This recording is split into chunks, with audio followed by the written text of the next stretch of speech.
गुरु मां सोनाली शर्मा। धर्म चक्र में आपका स्वागत है। आप सभी को नवरात्रि की बहुत बहुत शुभकामनाएं। आज हम बात करेंगे चैत्र नवरात्रों के ऊपर। भारतीय संस्कृति में आराधना एवं साधना के लिए नवरात्र पर्व को सर्वश्रेष्ठ माना जाता है। 9 रात्रि तक चलने वाला पर्व नवरात्र, जिसमें शक्ति के अलग अलग 9 रूपों की पूजा आराधना की जाती है। शक्ति के 9 दिन ज्योतिष शास्त्र की गणना के आधार पर मान्य किए गए हैं, क्योंकि नवरात्र के प्रथम दिवस अर्थात प्रतिपदा से लेकर अंतिम 9वें दिन तक माँ दुर्गा के पूजन विधान देवी भागवत पुराण में उल्लेखित है। नवरात्र में भक्ति के द्वार खुल जाते हैं और साधना, आराधना, जप, तप, मंत्र, यज्ञ, पाठ, हवन, गरबा, सेवा, उपवास, त्याग और सहयोग भावना के साथ शक्ति का आराध्य देवी की उपासना की जाती है। चैत्र नवरात्र इस बार 9 की बजाय 8 दिन के होंगे। ऐसा चतुर्थी और पंचमी तिथि के एक दिन होने के कारण होगा। नवरात्र 8 अप्रैल से शुरू होकर के 15 अप्रैल तक चलेंगे।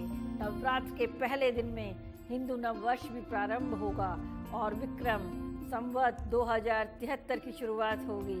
इसे गुड़ी पड़वा के रूप में मनाया जाता है।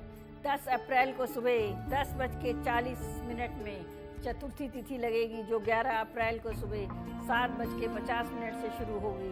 इस दिन सुबह 7:51 में पंचमी तिथि लग जाएगी, जो शाम 6 बजे तक रहेगी। नवरात्र की शुरुआत माँ दुर्गा के प्रथम रूप माँ शैलपुत्री की उपासना के साथ होगी। वहीं 15 अप्रैल के दिन रामनवमी पुष्य नक्षत्र में मनाई जाएगी। चैत्र नवरात्रि की प्रतिपदा तिथि पर माँ शैलपुत्री की पूजा की जाती है।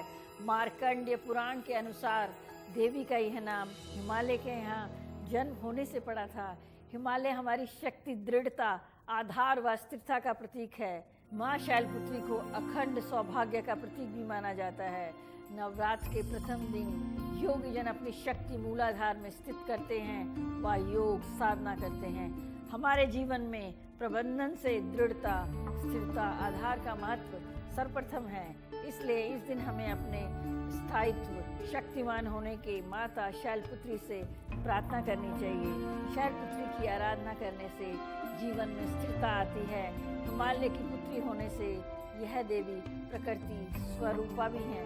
स्त्रियों के लिए इनकी पूजा करना श्रेष्ठ और मंगलकारी है। 2016 के चैत्र नवरात्र एक साथ कई शुभ योग बना रहे हैं। आइए इन्हें जानें।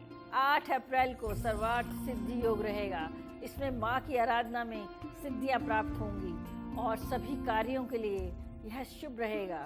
11 अप्रैल को सर्वार्थ सिद्धि योग और अमृत सिद्धि योग रहेगा, जो शुभ फलदायी माना गया है। 14 अप्रैल की दोपहर से 15 अप्रैल रामनवमी को दोपहर बाद तक पुष्य नक्षत्र के साथ गुरु पुष्य योग बनेगा, जो खरीदारी के लिए उत्तम है। इस बार महाअष्टमी और महानवमी का गुरु पुष्य योग बन रहा है। करीब 1 दशक बाद ऐसा समय आया है जब भगवान राम की जन्मपत्रिका के अनुसार ही रामनवमी पड़ रही है। इसलिए यह समय और भी खास बन जाता है। अष्टमी और नवमी को गुरु पुष्य होने के कारण भक्तों के लिए यह समय विशेष रूप से फलदायी होगा। जो लोग काफी समय से प्रभु भक्ति में लीन हैं, उनके लिए यह समय सिद्धिदायक है। नवरात्र के 9 दिन और देवी के 9 स्वरूप क्या हैं? आइए जानें। नवरात्र हिंदुओं का विशेष पर्व है। इस पर्व में 8 अप्रैल से चैत्र शुक्ल पक्ष की शुरुआत हो रही है। इस तिथि को प्रतिपदा होने से चैत्र मास के नवरात्र में आरंभ होंगे। नवरात्र का धार्मिक, आध्यात्मिक, लौकिक और शारीरिक दृष्टि से बड़ा महत्व है। शिव और शक्ति की आराधना से जीवन सफल और सार्थक होता है। नवरात्र के 9 दिनों में देवी भगवती के 9 स्वरूपों शैलपुत्री, ब्रह्मचारिणी, चंद्रघंटा, कुष्मांडा, स्कंद माता, कात्यायनी, कालरात्रि, महागौरी एवं सिद्धिदात्री की विधिवत पूजा अर्चना की जाती है। आइए अब जाने नवरात्र में माँ दुर्गा के पूजन की विधि। भागवत पुराण के अनुसार नवरात्र में प्रतिपदा के दिन घट स्थापना की जाती है। नवरात्र में मिट्टी के बर्तन में घर में बोए गए जौ जीवन में धन और समृद्धि का परिचायक है। नवरात्र के 9 दिनों तक शुद्ध घी का अखंड दीपक जलाया जाता है। नवे और अंतिम दिन में देवी दुर्गा की पूजा का विधान है। देवी पूजन में पुष्प, फल, शहद, गूगल, नए वस्त्र आदि का प्रयोग किया जाता है। नवरात्र में दुर्गा सप्तशती का सिद्ध और श्रेष्ठ निर्वाण मंत्र ओम ऐं ह्रीं क्लीं चामुंडाय विच्चे का जाप करते हैं और हवन करते हैं। माँ भगवती की पूजा और साधना के लिए नवरात्र को बेहद शुभ माना जाता है। हिंदू पंचांग के अनुसार चैत्र माह के शुक्ल पक्ष की प्रतिपदा तिथि से नवमी तक नवरात्र होते हैं। माँ दुर्गे की आराधना का पर्व नवरात्र वर्ष में 2 बार आता है, एक चैत्र मास में, दूसरा अश्विन मास में। अश्विन मास की नवरात्रि के दौरान राम की पूजा और रामलीला अहम होती है, जबकि चैत्र मास की नवरात्रि पूरी तरह देवी माँ की पूजा पर आधारित होती है। चैत्र नवरात्र की अपनी विशिष्टता और महत्ता है। नवरात्र पर्व में देवी माँ की आराधना करने से वह प्रसन्न होकर अपने भक्तों को सभी प्रकार के कष्टों का निवारण करती हैं और उन्हें सुख समृद्धि प्रदान करती हैं। नवरात्र का पहला दिन माता शैलपुत्री की आराधना से शुरू होता है। माँ दुर्गा अपने प्रथम स्वरूप में शैलपुत्री के रूप में जानी जाती है। पर्वतराज हिमालय के यहाँ जन्म लेने से भगवती को शैलपुत्री कहा गया। पूजन विधि, कलश स्थापना। नवरात्र के पहले दिन स्नान आदि के बाद घर में धरती माता, गुरुदेव व इष्ट देव को नमन करने के बाद गणेश जी का आह्वान करना चाहिए। इसके बाद कलश की स्थापना करनी चाहिए। इसके बाद कलश में आम के पत्ते व पानी डालें। कलश में पानी वाले नारियल को लाल वस्त्र में, फिर लाल मोली में बांध करके उसमें एक बादाम, 2 सुपारी और एक सिक्का जरूर डालें। इसके बाद माँ सरस्वती, माँ लक्ष्मी, माँ दुर्गा का आह्वान करें। ज्योत व धूप बत्ती जलाकर देवी माँ के सभी रूपों की पूजा करें। नवरात्र के खत्म होने पर कलश के जल का घर में छींटा मारें।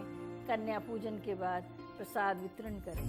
नवरात्र में विधि विधान के साथ देवी के 9 स्वरूपों की पूजा करने का अर्थ है अपने भीतर की शक्ति को जागृत करना। नवरात्र में 9वें दिन कन्याओं को भोजन कराने, उन्हें श्रद्धापूर्वक भेंट देने का विधान है। माँ को प्रसन्न करने और रिझाने का नवरात्र से अधिक शुभ कोई अवसर नहीं। विशेष सफलता प्राप्ति के लिए जन्म राशि के अनुसार करें माता की पूजा। इस वर्ष की चैत्र नवरात्रि अन्य वर्षों की तुलना में अनोखी होगी। नवरात्रि में कोई 9 दिनों तक उपवास रखता है, कोई चप्पल नहीं पहनता। यदि आप इस नवरात्रि में माता को प्रसन्न करना चाहते हैं तो अपना राशि के अनुसार माता की पूजा करें। इससे आपको माता की विशेष कृपा प्राप्त होगी, साथ ही आपकी हर मुश्किल आसान होगी। मेष राशि। इस राशि के लोगों को स्कंद माता की विशेष उपासना करनी चाहिए। दुर्गा सप्तशती का, दुर्गा चालीसा का पाठ करें। स्कंद माता करुणामयी है जो वात्सल्यता का भाव रखती हैं। वृषभ राशि। वृषभ राशि के लोगों को महागौरी स्वरूप की उपासना से विशेष फल प्राप्त होगा। ललिता सहस्त्र नाम का पाठ करें। जन कल्याणकारी और अविवाहित कन्याओं को आराधना से उत्तम वर की प्राप्ति होगी।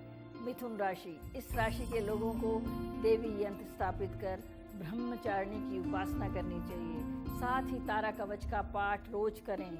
माँ ब्रह्मचारिणी ज्ञान प्रदाता और विद्या के अवरोध को दूर करती हैं। कर्क राशि के लोगों को शैलपुत्री की पूजा उपासना करनी चाहिए।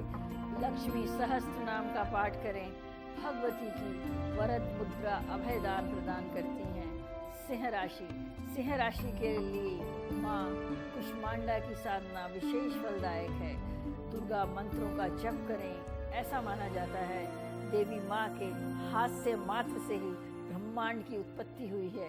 देवी बलिप्रिया हैं, अतः साधक को नवरात्र की चतुर्थी को आसुरी प्रवृत्ति यानी बुराइयों का बलिदान देवी के चरणों में निवेदित करना चाहिए। कन्या राशि।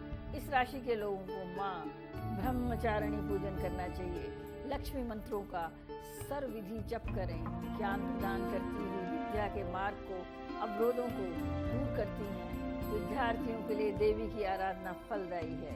तुला राशि के लोगों को महागौरी की पूजा आराधना से विशेष फल प्राप्त होगा। काली चालीसा सप्तशती के प्रथम चरित्र का पाठ करें, जन कल्याणकारी है। अविवाहित कन्याओं को आराधना से उत्तम वर की प्राप्ति होती है। वृश्चिक राशि, इस राशि के लोगों को स्कंद माता की उपासना श्रेष्ठ फल प्रदान करती है। दुर्गा सप्तशती का पाठ करें और किसी की बुराई ना करें। सच्चे मन से प्रार्थना करें, हर समस्या का समाधान चुटकियों में हो जाएगा। धनुराशि, इस राशि वाले को माँ चंद्र घंटा की उपासना करें। संबंधित मंत्रों को यथाविधि अनुष्ठान करें। वह हरनाथ का जो साधक के भय और विघ्नों को अपनी ध्वनि से समूल नष्ट करता है। मकर राशि के जातकों के लिए काल रात्रि की पूजा सर्वश्रेष्ठ मानी गई है। नरवाण मंत्र का जप करें। अंधकार में भक्तों का मार्गदर्शन और प्राकृतिक प्रकोप, अग्निकांड आदि का शमन करती है। कुंभ राशि के जातकों के लिए काल रात्रि की उपासना लाभदायक है। देवी कवच का पाठ करें। अंधकार में भक्तों का मार्गदर्शन प्राकृतिक प्रकोप का शमन करती हैं। मीन राशि के लिए लोगों को माँ चंद्र घंटा की उपासना करनी चाहिए। हरिद्र हल्दी की माला से यथासंभव बगलामुखी मंत्र का जाप करें। अब यह जाने नवरात्र पे क्या सावधानियां रखनी हैं और क्या नहीं करना है। बाल नाखून ना काटे। प्याज लहसुन में राहु और केतु का वास बताया गया है, इसलिए नवरात्र में इनका सेवन नहीं करना। झूठ ना बोलें, किसी की निंदा ना करें। कैंची का प्रयोग नवरात्र में नहीं करना चाहिए। किसी की कन्या को घर से खाली हाथ विदा ना करें। गंदी भाषा का प्रयोग ना करें। माँ दुर्गा को अन्न वाला प्रसाद अर्पण ना करें। मांस, मदिरा और नशे की चीज़ों से दूर रहें। बीमार लोगों को व्रत बिल्कुल नहीं करना चाहिए। आज के धर्म चक्र में इतना ही। आप सबको मेरा प्यार भरा नमस्कार।